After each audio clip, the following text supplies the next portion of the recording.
Magandang araw! Samahan niyo po ako sa aking paglalaba ngayong araw. Ang aking ginagamit na sabon ay Surf at Downy. Peke naman! Puro decolor lang naman po ang nilalaban ko. Yan po, kukusutin ko na kasi kanina ko binabad yan habang nagluluto po ako.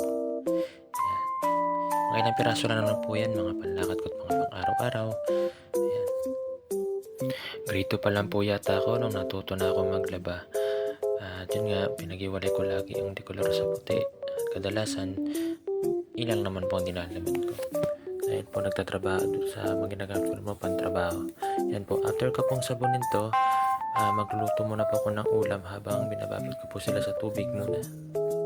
Yan po, kakatapos ko lang po magsaing, tatanggalin ko na po siya sa kalan at ibubuksan ko na po ang tocino na Pure Foods. Yan, Pure Foods, baka naman. Gasa ko muna saglit yung kawali at ilalagay ko na yung tocino from Pure Foods.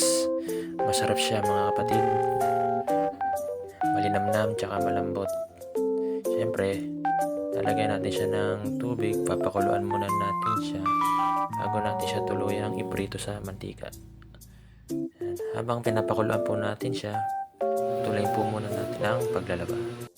Sa part po na to, malapit na po tayo matapos magsabon at malapit na tayo magbanlaw. Pag nagbanlaw po ako 3 beses kung binabanlawan yung aking mga damit at mga shorts. Yan.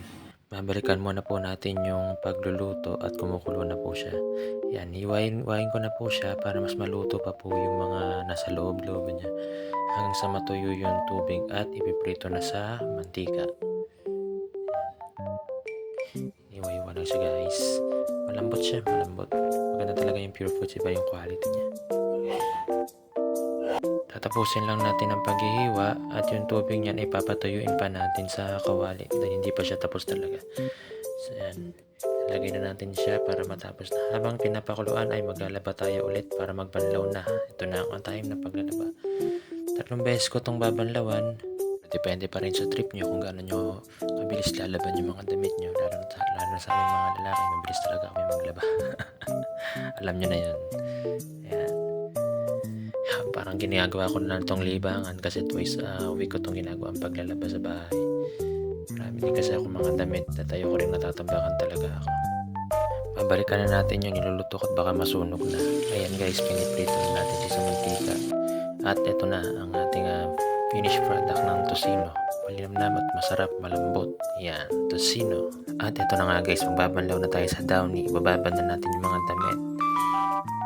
Yan, yan na po ang ating mga damit. May nagsasampay ko na yan.